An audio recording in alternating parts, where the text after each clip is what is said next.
திருவள்ளுவரின் வழியில் வாழ்ந்து வாழ்வின் உன்னத நிலையினை அடைய திருக்குறளோடு நாம் என்னும் இந்த நிகழ்விலே இணைந்திருக்கின்ற உங்கள் அனைவருக்கும் முதற்கண் வணக்கம்.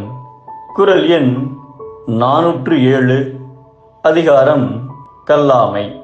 தஞ்சையை ஆண்ட சரபோஜி மன்னர் ஒரு முறை காசி யாத்திரை மேற்கொண்டார்.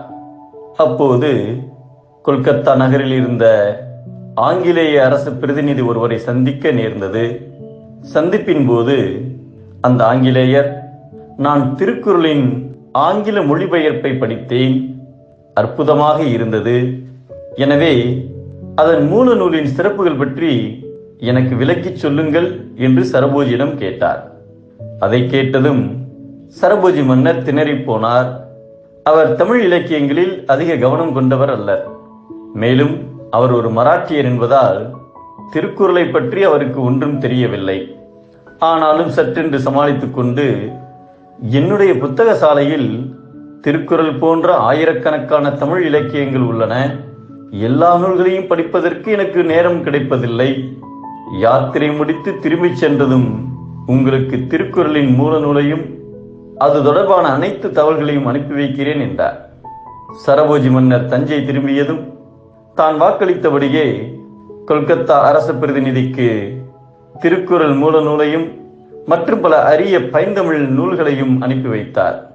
அதன் பின்னர் சரபோஜி மன்னர், நான் இந்த தமிழ்நாட்டின் மன்னனாக இருந்தும் தமிழ் மொழியின் மீது கவனம் செலுத்த தவறிவிட்டேனே என்று வருந்தினார்.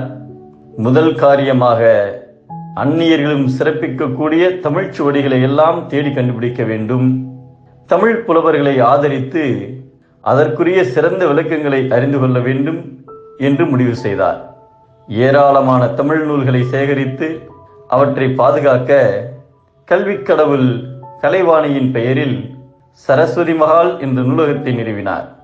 இதன் மூலம் தமிழின் தொன்மையான இலக்கியங்கள் பலவும் அழியாமல் காக்கப்பட ஒரு வகையில் திருக்குறள் தான் காரணமாக இருந்தது எனலாம்.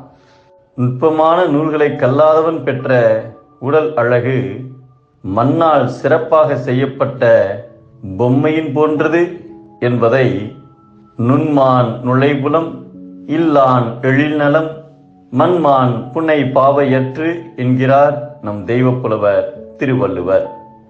நுட்பமில்லாத அறிவு மண் பொம்மை, நுட்பமான அறிவே மனிதனின் மகிமை.